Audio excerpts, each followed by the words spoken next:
Hi, and welcome again to this latest episode of the Plata Ward 4 Update podcast and video.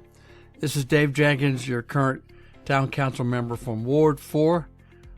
Today is Monday, April 28th, 2025. I wanted to jump back on pretty quickly to provide some additional context and clarification about questions and questions to the La Plata Town Council candidates at recent forums about campaign financing and disclosure, and I just wanted to provide a little bit more clarification and context for that. And again, the opinions expressed here are solely mine and do not express the views of the town of La Plata at all. So when each candidate runs for office, just like I did in 2021, the candidates who have filed to run now, when they filled out the forms, one of the forms they had to complete was called a financial disclosure. I'm sorry, let me go back. It's required a certificate of nomination. So it just asks for the basic questions about your name, address. You have to provide 5 people that say you live in the town and you're a registered voter. But the real important point is there is a pretty substantial financial disclosure statement and forms that have to be completed. And I just wanted to briefly tell you what they are.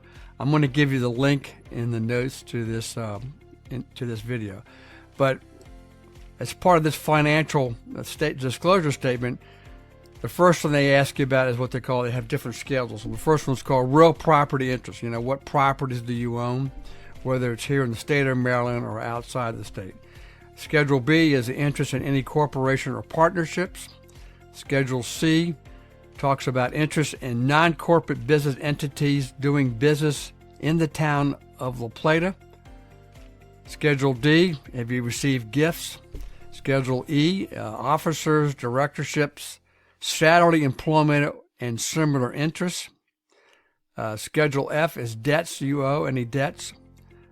Schedule G, family members that could be or may or may not be employed by the town.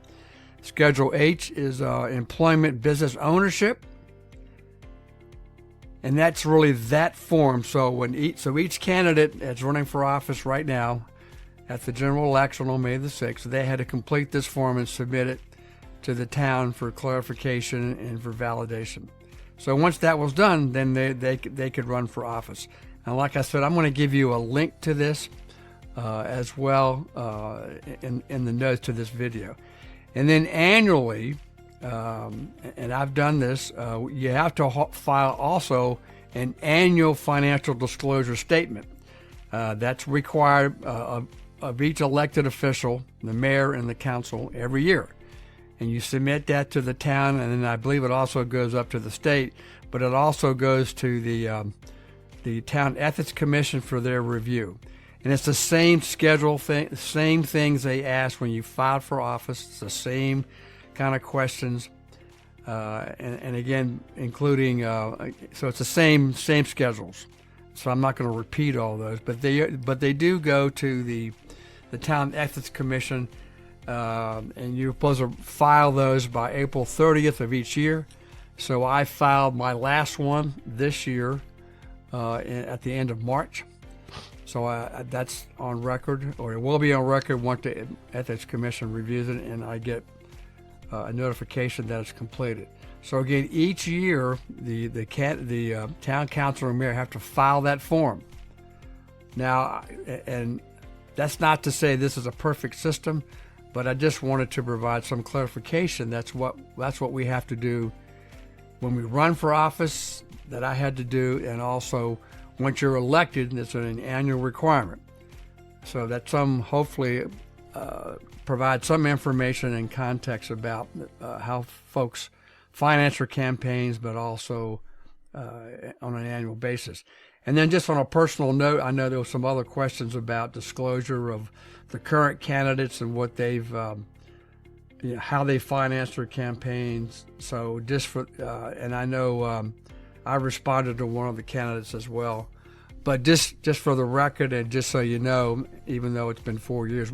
So when I ran in 2021, I had a self-financing campaign. I spent $500 or $550.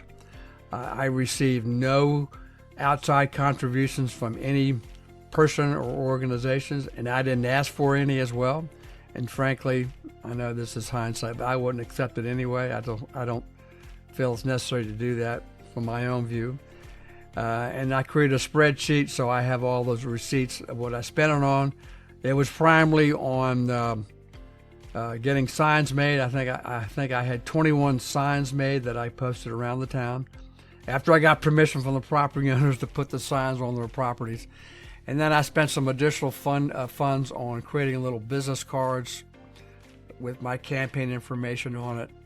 And then I think I spent some additional minor stuff on getting some internet domain names and some other technical stuff to help me run a campaign online. And that's really what I did. Now, I don't, and I know some of the candidates have already talked about, their current finances to date and the source of those funds, and I just wanted to provide, again, this kind of a context. And so this is also related to my previous video about ex parte communication, because I think they are related and I think they're important.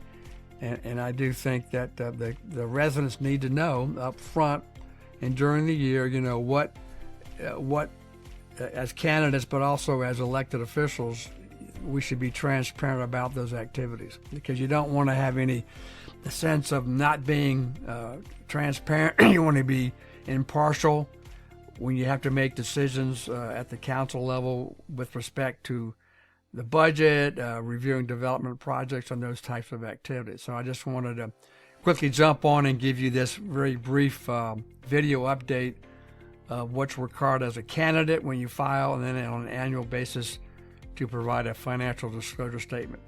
And I'm in preparation. I'm going to be hopefully posting very shortly another video podcast about our last town council meeting under this current town council and mayor.